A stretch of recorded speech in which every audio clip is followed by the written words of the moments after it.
Hey y'all, welcome back to lecture number 4 for CS 105, Intro to Computer Science. So as we go on down our trek, our next section, we are going to talk a lot about networking and the internet and what all those terms mean. So just as a review, we are going to cover sections 4.1 to 4.4, and then we're going to jump to 4.6. So we're going to ignore 4.5 for this course, okay? So we're going to talk about networking fundamentals, the internet, the World Wide Web, internet protocols, and then finally we're going to wrap up with some security conversation that we kind of started last week.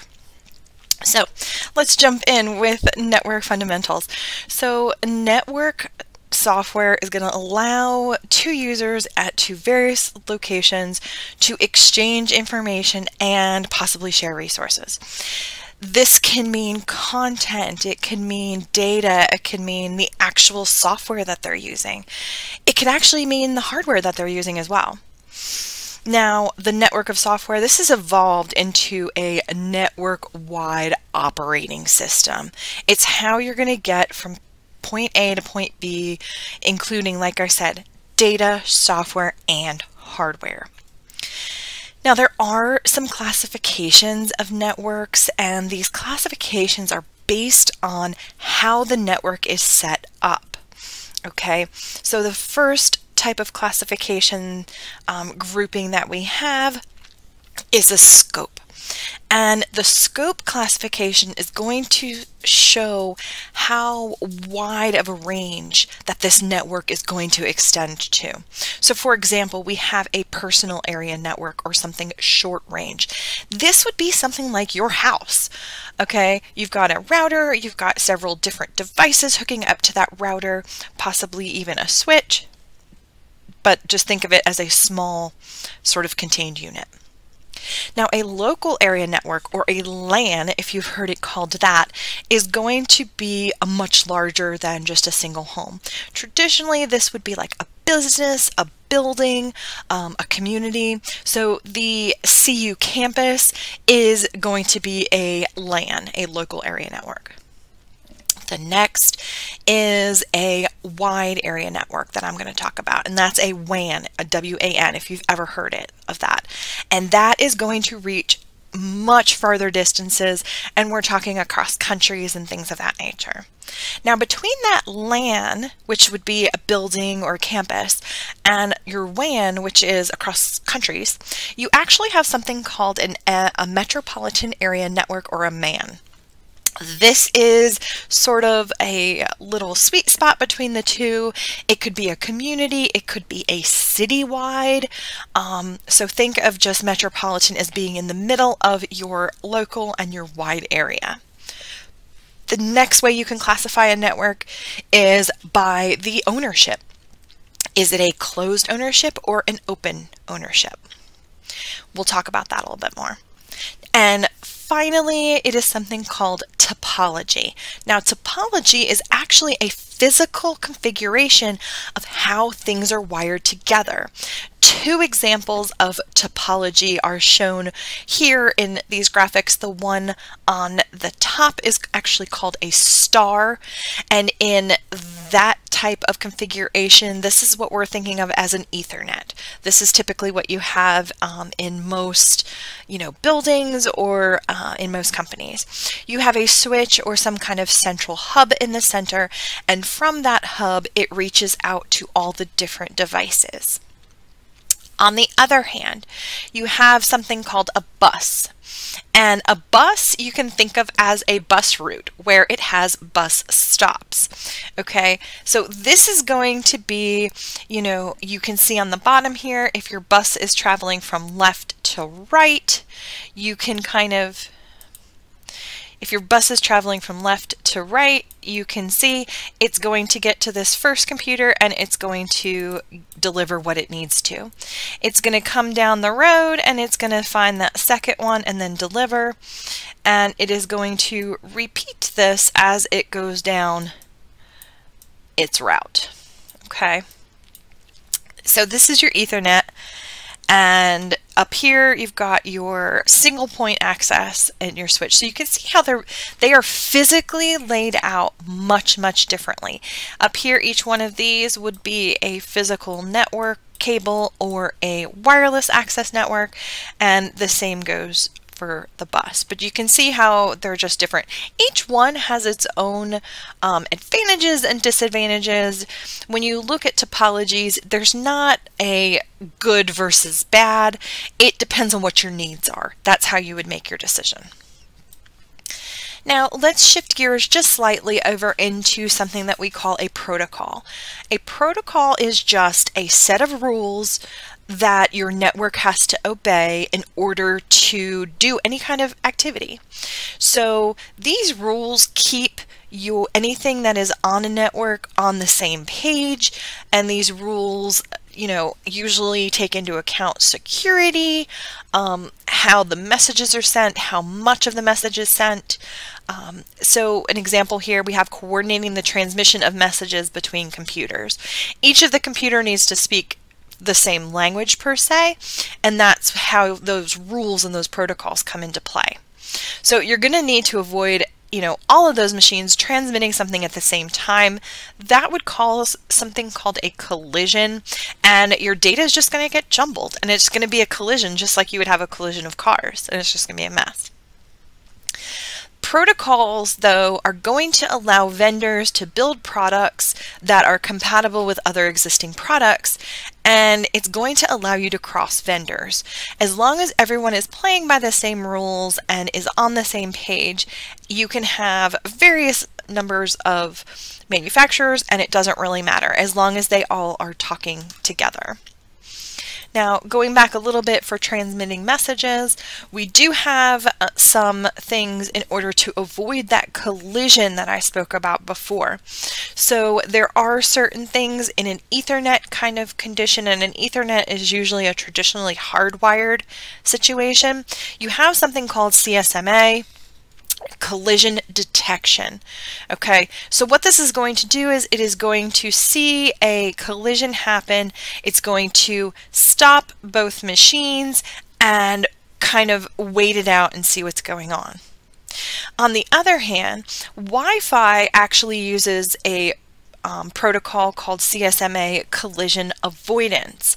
So in a Wi-Fi situation, not all machines can hear each other. Okay, so that is gonna give advantage to the machine that's gonna already be waiting, as long as that machine has already communicated, and it only will contact and talk to the computer that it already knows.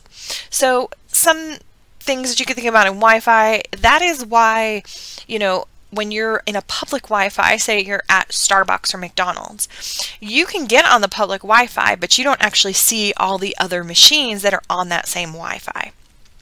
Kind of the same idea here. This is going to be just a nice little picture of that bus. Now this one is going, you know, in different directions. What we have here is we have a computer that is sending a message. Okay, so if you look here, this one's going to send a message. The message is going to get to that main road, and it is going to split off in both directions. It's going to go down and find the machine that needs that message that that computer sent, and it's going to do so by using that same bus stop mentality of it gets to this position first, so it's going to go down. Okay, it's going to keep going, it's going to get to this position, so then it's going to go to that computer. Really, all you need to know about the bus is it is very sequential, and you will access every computer between your computer and where it needs to go. Now let's take a quick look at a graphic of that hidden terminal problem. So none of these systems can hear each other, although they can all communicate with the access point. This is what I was talking about being on a public Wi-Fi in Starbucks or McDonald's. You've got different ranges of different Wi-Fi networks here, but you can see that the access point is the connection of all three of these ranges, A, B, and C. So if you've got, say, a cell phone in B it has access to that access point, but it does not have access to cell phones A or C. B only has access to what's in B and that access point. The same thing goes for A and C. So just remember, none of the end systems, and when I say end system, I'm talking about the computer, the laptop, the tablet, the cell phone, okay? None of them can hear each other, although they can all communicate with the same point, okay? And that's that access point. Now, in order to grow your network, basically all you're going to do is combine other networks. There are several ways to do this. You can combine networks by using something called a repeater. This is going to pass all messages across the two different buses. So it's going to go in two different directions. We'll see a picture of it in just a second. You can have something called a bridge. A bridge is going to pass only the messages that are destined for computers on to that bus. Okay, so that's the difference between the repeater and the bridge. The bridge is a little bit smarter. The repeater is just going to forward it on. The last two are probably a little bit more common and commonly heard is a switch and a router. So the switch is going to act like a bridge, but it's going to connect to multiple buses. Okay, so keep that in mind. We're going to have a picture in just a second so you can see what that looks like. Finally, we have a router. Router is going to connect two networks that are in essence incompatible. Okay, and what that is doing is it's creating a network of networks. What we've called that network of networks is the internet. Okay, so that's how the internet works. It's merely just a network of networks. Let's take a look at those two pictures I had said. Here we've got two pictures. One is going to show you what a repeater or a bridge looks like. That's this one on the left. Now remember, we're talking about networks of the buses, so we're talking about piling them on top of each other to make much larger networks from smaller networks. Now remember, the repeater is going to send it in both directions, both wherever it needs to go, and it's connecting this bus here to this bus here. Okay?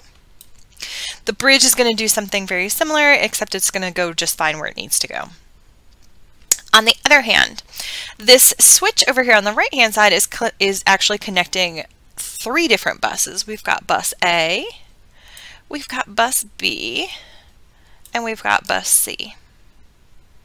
Okay, so remember we said a switch is the connection of multiple buses. So you can see how that looks like in a physical sense, because if you think of each one of those lines as a physical cable, that's how you start getting that network put together. Now let's take a quick look at some routers connecting some Wi-Fi networks and how we actually form the internet.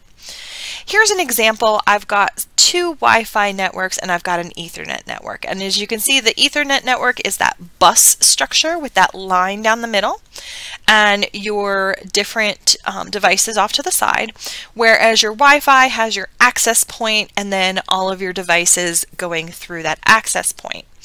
This is normal, what we've seen before.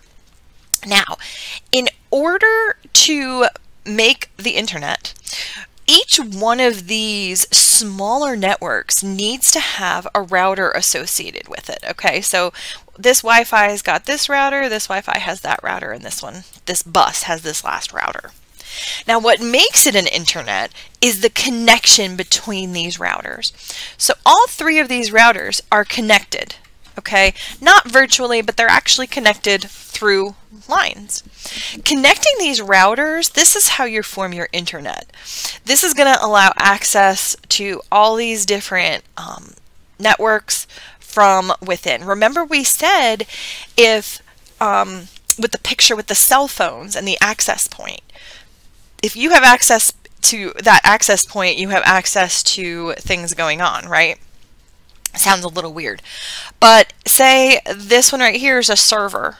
Okay, so if I have access to this router, it means I have access to that router, which means I have access to the access point, which then can take me to that server. Okay, so hopefully that helps a little bit better and you can see and kind of understand how the internet actually works. Now, there are a few different ways that we actually communicate using networks. Okay, there are two different ways that we're going to talk about, and we'll see pictures of both of them in just a second. We have a client server and we have a peer-to-peer.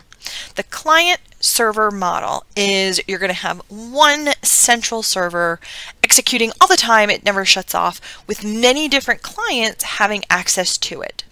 Your client is going to make a request, the server is going to then execute the request, and then the client is given back the information.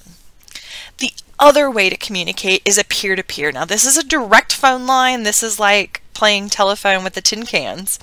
You're going to have two You're going to have two processes communicating as equals. The process is going to execute on a temporary basis, but it is going to go directly from one spot or location to the other. Let's take a quick look at the picture of what these will look like. So the client server is going to be more of what's at the top, kind of in that star configuration with a central location hub with many different clients at the same time. On the other hand, your peer-to-peer or your one-on-one is going to be more like that bus. You've got two terminals talking directly to each other with nothing happening in between them. Now, there are different ways that a computer can do some of these processes. So a distributed system is going to be a system that is going to execute as processes on various other computers within the system. So there are three different types of distributed systems. There's a cluster, a grid, and cloud. Cloud you've probably heard of. So cluster computing, it's going to be independent computers. They're working very closely together instead of just one single large machine. So you may pass out tasks to various other machines to perform those tasks and report back. Grid computing, on the other hand, that's going to be millions of different PCs working on a complex problem. Each one of those PCs are not connected at all to each other, but they are communicating with some sort of access point. Last but not least, we have cloud computing, and this is probably the one that everyone is most familiar with, and it is going to provide services to the users, but it hides all of those details. Things such as, I'm not sure I care where on Dropbox my information and my files are held and on what server and who has it, as long as they're secure and I can access them when I need them. So let's go back on into the internet. The internet is across the world. It is global. So the original goal of the internet is to link these networks together, these smaller networks, remember, network of networks, into a more robust connected system that would not be taken out by a single local event happening. Today, though, it has evolved into a commercial, undertaking. It is combining, all of these different smaller networks, which is that personal area network or PAN, the local area network or the LAN, the metropolitan area network or the MAN, and the worldwide network or the WAN, and it involves millions and millions of different computers. There are some different ways that we can actually kind of think of a picture of what the internet looks like or how it is structured. So we have things called Internet Service Providers, or ISPs. You may have heard that before just in normal talking. There are several different types of these internet service providers. We have a tier 1, a tier 2, and an access or tier 3. Your tier 1 is going to be your internet backbone. Those are going to be those main large servers that are residing in various different locations across the country and across the world. Tier 2 are going to be those mid-level internet service providers. And then finally, where most of us live is going to be in the access ISP or the Tier 3 ISP. These are the people like our AT&T and Spectrum and North State, and these are going to be the people that provide the connectivity to the internet to us people out there. There are different ways to do that. They can do it wirelessly through hotspots. There are DSL through telephone lines. You can do it through a cellular, or you can do it through a cable or a satellite system like you would have at Spectrum. But now that we kind of can picture what the internet looks like, how do we know where we need to go? Well, this is where internet addressing comes in. So your IP address, all that is it's going to be a pattern of 32 or 128 bits, and it's going to represent a location in the internet. Typically, it's represented in what we call a dotted decimal notation, so www.something.something else, right? So we have a mnemonic address, and we have a DNS. A domain name system is going to be the numeric representation. So if you see an IP address such as 192.168.1.1, that's going to be a DNS. Every single location on the internet has a numeric value for its IP address. Now, numbers, not so easy for me to remember. So they came up with an easier way for people to remember where, how to refer to where they want to go on the internet. This is called the mnemonic address. So a mnemonic address, it can also be called a domain name. That would be like your www.amazon.com. Now, you can decipher the internet address a little bit. The very last portion of it, the .com, .org, .gov, that's considered a top-level domain.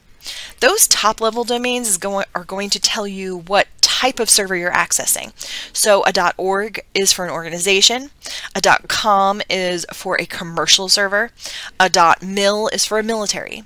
And each one of these top-level domains, so .whatever, actually means something in the server world. Okay. Now, the DNS actually provides a lookup service, and what that service does is it takes the mnemonic address and it converts it into that numeric. That numeric sometimes can be changing, sometimes it's steady, you just don't know. But this is happening all behind the scenes and seamlessly. You're not seeing any of that happen. All we need to remember is that mnemonic address, such as carolinau.edu, which is educational, or amazon.com. Makes it really easy for us. The Internet Corporation for Assigned Names and Number, or ICANN. An organization was created in order to keep track of all these names and numbers, and it is their job to allocate blocks of addresses to various ISPs.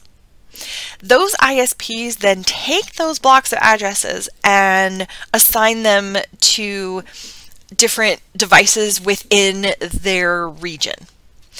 The ICANN is also going to oversee the registration of domains and domain names. The ICANN is why you cannot have two different Amazon.coms. It's a very unique name. Sometimes it makes it a little difficult to find a domain name, but there are rules and reasons why. Now, early internet applications, there were a few different protocols, and remember, protocols are those rules. There are network news transfer protocols, which is just for news and information. We have file transfer protocol, or an FTP. You may or may not have heard of an FTP site. All that stands for is file transfer protocol.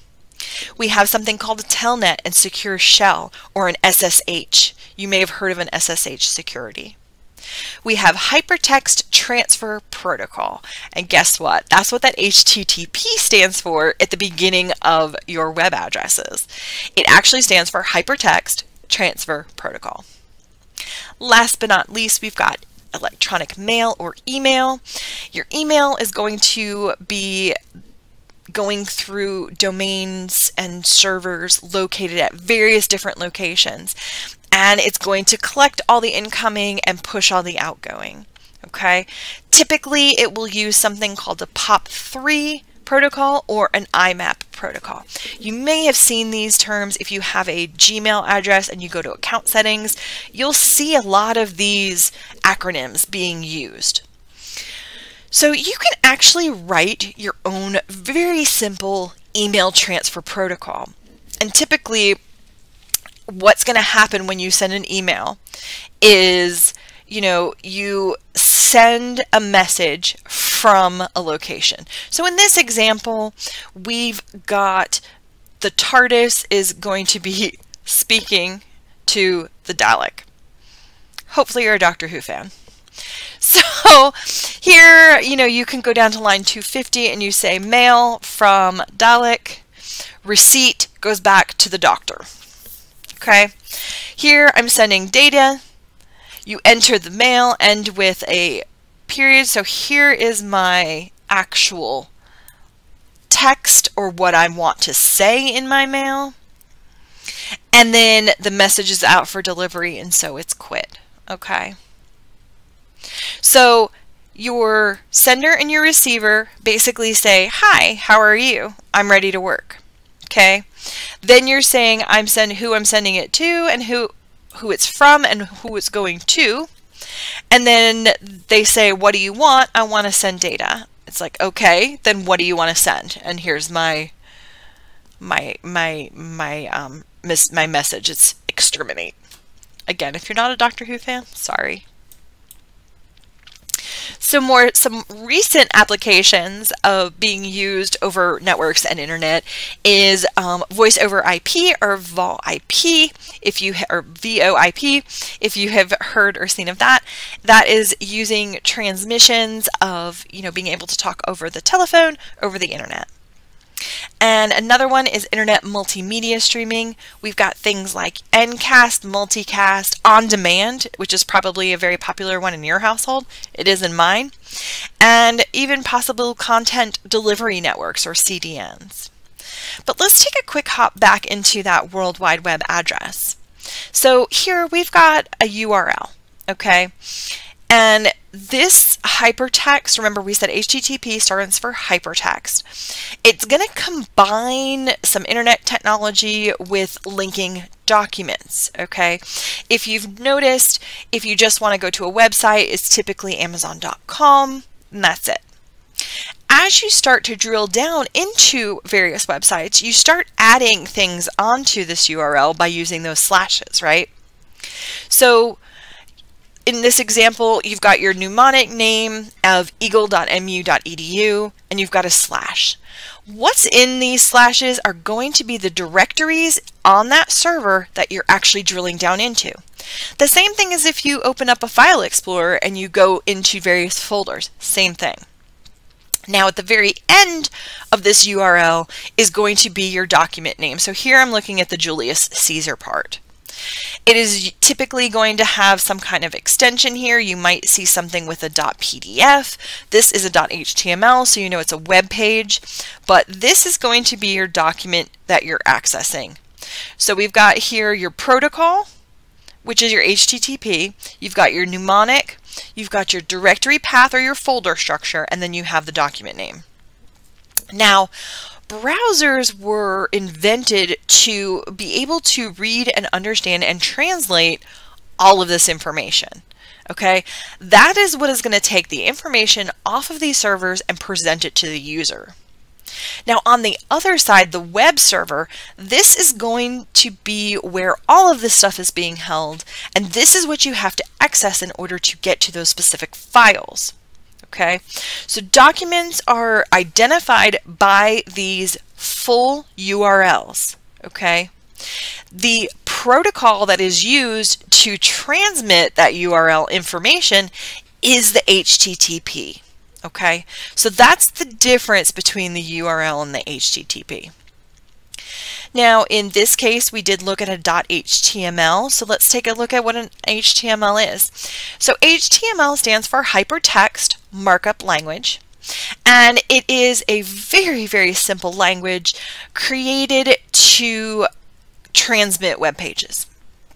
It is typically encoded as a text file. Word will open them. Notepad can open them. You do not need any kind of special program or encoder to either build an HTML or to read it. It's going to contain tags to communicate with the browser. Now these tags are going to show up in pointy brackets, which we will see in just a minute in an example. These tags are going to give the information to the browser, such as the appearance, some colors, center, what font. It may link to another document, and it can be an image. So your appearance, typically there are things that are in those, and here you see that the pointy brackets. You have the thing H1, that would be a level 1 heading, and a P would be a paragraph. When we look at links to other documents, a ref is going to be a reference to something. And when we look at images, we're going to say image source, SRC. Let's take a quick look at a simple web page, and then I'm actually going to pull up Internet Explorer and I'm going to show you something that you can look at. Here's a simple web page. Here is my commands with my pointy brackets, okay? So typically there is something at the very beginning telling whatever is reading this file that it is an HTML file and that I'm getting ready to start.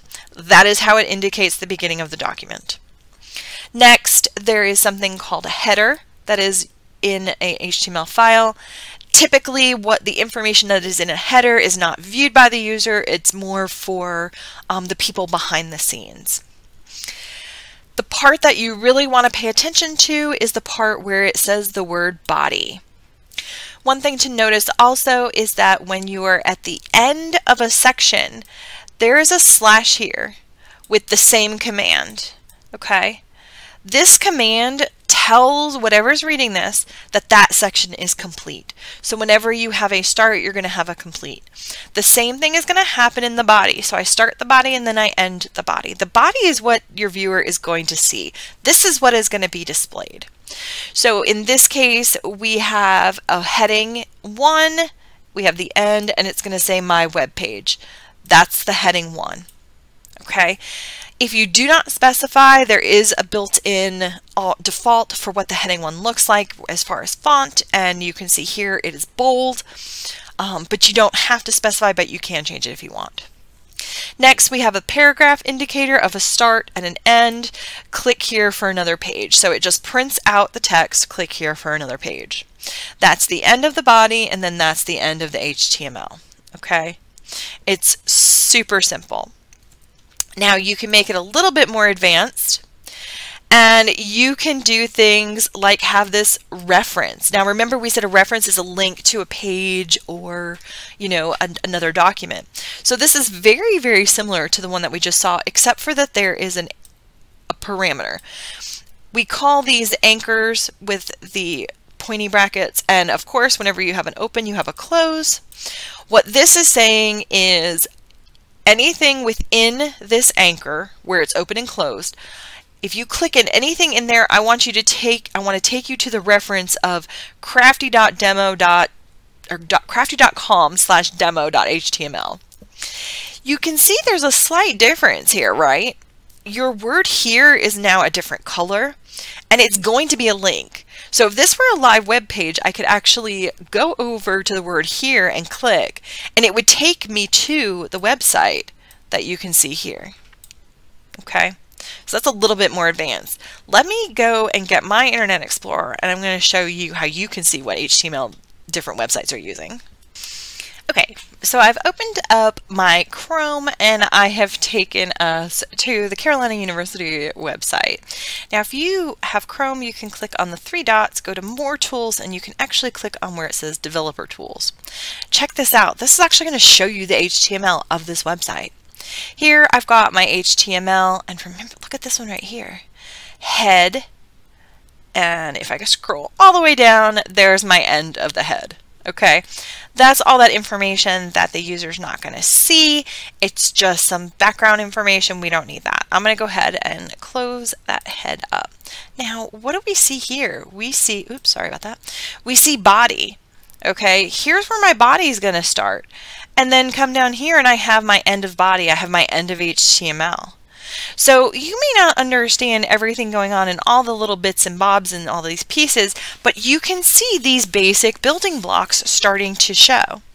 Here, right here in the middle, we actually have an A reference to some location. Okay, and it's saying skip to main content. Okay, we have things in here. It's called a script. You know, here's the end of the script. I only know that because it has that keyword with the slash, right? I don't need to know what the script is doing to understand that there's a script in there. So you can actually go into any website and pull up these developer resources and see what's going on. Now let's get back to our lecture. Okay, so another way that you can program these websites is by something called an XML. XML is Extensible Markup Language. That's what it stands for. It is a language for constructing different languages like HTML. It's a little bit of an easier way to construct HTML without getting too far into the weeds. It's a descendant of the standard generalized markup language, and it opens doors into a little bit more of the worldwide semantic web. Here's something that you can see. You can use an XML to encode like a music. Basically, you say, here I have a staff, and this is the clef I want if you're a music person. Here's my key, and I'm done defining my key. My timing is a 2/4, and then I'm done defining my timing. And then it's going to go through and say all of the different instructions as you go through. Here again, you can pick out, here's your rest and your start and your end. Here are your notes. There's your end of the notes and the end of the measure. So you really don't have to understand or know how to read music to kind of be able to read an XML and see what's going on. Now, two different things that we can do is we can have activities happening on either the client side or the server side. So client side activities, those are going to be things that are going to be performed locally on your machine through a browser. So there are different languages out there like JavaScript or Java or Micromedia Flash. These are things that are going to happen on your machine as you're sitting in your office. Now on the other side, we have what is called a server-side activity, or things that are going to happen on the web server itself. There are different, again, languages to have commands done on the server. There's Common Gateway Interfaces, or CGIs, servlets, Java server pages, or JSPs, or active server pages, or ASPs, and then finally you have a PHP, which is a language of the web. So internet protocols, we've got a few different protocols, and the biggest thing behind these is that this is how things are transmitted over the internet. We talked about protocols before about how, you know, two computers need to be on the same page. Well, think about the millions and billions of computers on the internet. So the software has to be on every computer on the internet. It is agreed upon, and it is accomplished by a multi-level hierarchy. So if you look at this graphic, for example, you have an origin over here on the left. So think of it as going to the post office. So you're going to prepare a message that you want to ship to someone or to somewhere. You're going to take it to the post office, right? The post office is then going to take it to either freight or an airline carrier to get it to its destination. There are there may or may not be, I guess I should say, some intermediate stops where you're going to transfer to a different plane, a different container, maybe from plane to a train, maybe from a train to a truck. Eventually, you're going to get to an area that you're close enough to the final destination that you can consider it to be local. At this point, it's going to go from that large carrier back to the small carrier, so maybe the local post office on this side, and then finally your friend receives that package. The internet is going to work in the exact same way. Okay, it's going to have many different stops along it, and each one of these stops is going to be responsible for something different. The internet has many different software layers. We're going to look at 4. If you go on to networking, you're going to get all 9 of them. But so first we have an application layer. This is what the user actually interacts with. This is what the user sees. That application is going to be who is going to create that message and have the address in it. Next, that application layer is going to send it to a transport layer. This transport layer is going to take that message and break it up into smaller chunks so that it can be sent. Each one of those chunks is going to have certain things as like a checksum to make sure that the message has been received completely. How many segments did I break it up into, and possibly how big are the segments? Once it is broken up into those segments called packets, those packets are then going to be sent to the network. This network is then handling the routing through the internet. Finally, that network then goes to the link level. The link level is basically the physical activity of those packets being transmitted, that's the word, transmitted from point A to point B. Let's go through a quick example of how a message goes through the internet. So you can see it's very similar to what we just talked about the post office example. So you've got an application that's going to prepare your message. You're going to chop it into bits and pieces. You're going to assign information to to those packets and basically explain to those packets how to get where they need to go. Then our links are going to happen. So the link is going to pass it to another link.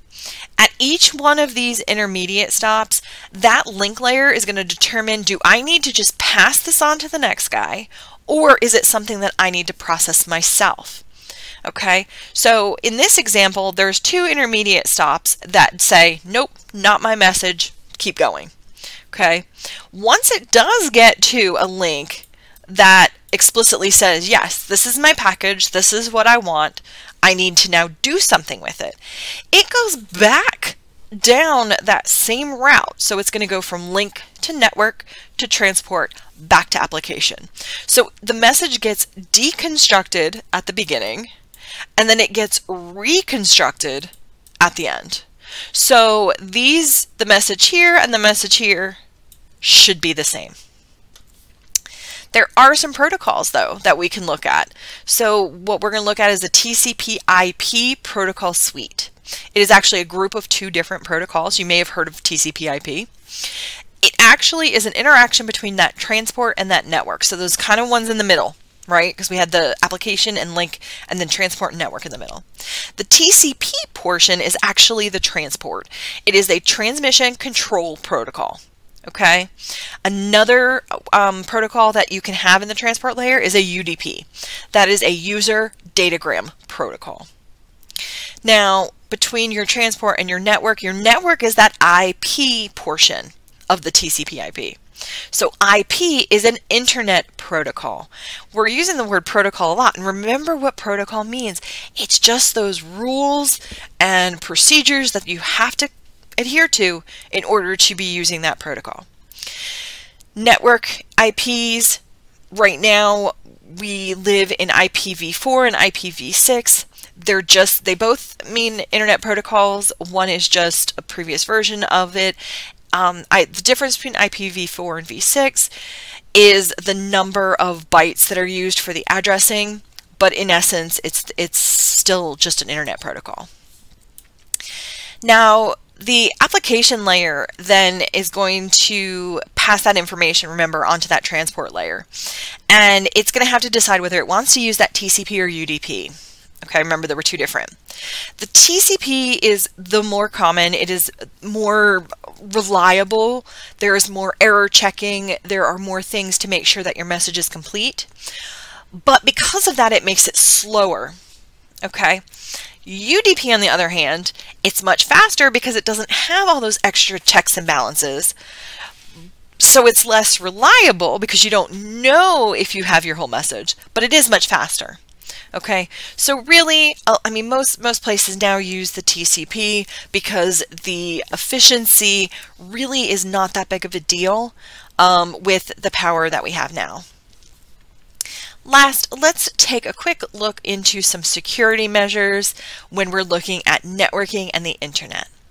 So when you look at cybersecurity over the internet, you're looking at people having access and using technology for nefarious reasons, okay? There are many different types of attacks and many different forms. We have malware, which you may have heard of, things like viruses or worms, spyware, phishing, you may have heard of those. We have denial of service, which I believe is what they did for the Coastal Pipeline not too long ago. And then last form of attack, we have a spam.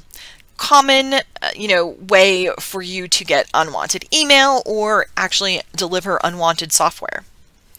Some ways you can protect against some of these forms of attacks are by using your spam filters, your firewalls, your proxy servers, and antivirus software. A lot of these are used within combination with each other because they're each going to look for a different specific item. And so, the more the better. So you can definitely actually use all four of these at one time. Now, cryptography, on the other hand, what cryptography is creating a secure connection across the internet, okay? So when you see an HTTPS instead of an HTTP, that is telling you you have a secure internet access line. There are several different ways that you can actually have a secure line. Most of them involve either encryption or certificates. So an asymmetric or a public key transmission, the public key is used to encrypt the message, but in order to decrypt it, you have to have the private key. So in this example over here on the right, this is a great example of the public key or asymmetric encryption. So everybody has the public key. Okay, everybody has it. So you send an encrypted message. Now on the top, Bob has the private key. So only Bob can decrypt that message. Okay, so in this case, both Alice and Carol can send encrypted messages to Bob using that public key. Now on the bottom, if Alice has the public key, again, nobody's changed any kind of access. Alice and Carol both have the public key, but again, only Bob has the private key. If Alice were to send an encrypted message to Bob, Carol cannot decrypt that message because she does not have the proper key. So Carol's not going to be able to read the message or decrypt it, even though she has the public key. She needs that private part of it. On the other hand, we have something called a certificate authority. These are companies that maintain lists of public keys. They provide certificates to different clients. They can be named, they can be specific, and it can have a published public key. Now, last but not least, let's look at some legal avenues out there to help protect us. We've got the Computer Fraud and Abuse Act, we've got the Electronic Communication Privacy Act, we've got the Patriot Act, we've got the Communications Assistance for Law Enforcement and Anti-Cyber Squatting Consumer Protection Act. These are actually laws that were put into effect because of some nefarious things going on, okay? These were put out there to help keep your information safe, keep your identity safe in order to prevent things from happening, like in the anti-cyber squatting. It's to help protect those that use the internet and those that use networks. So that's really all we're going to cover as far as networks and the internet go. I hope you enjoyed this lesson, and I will talk to you next time.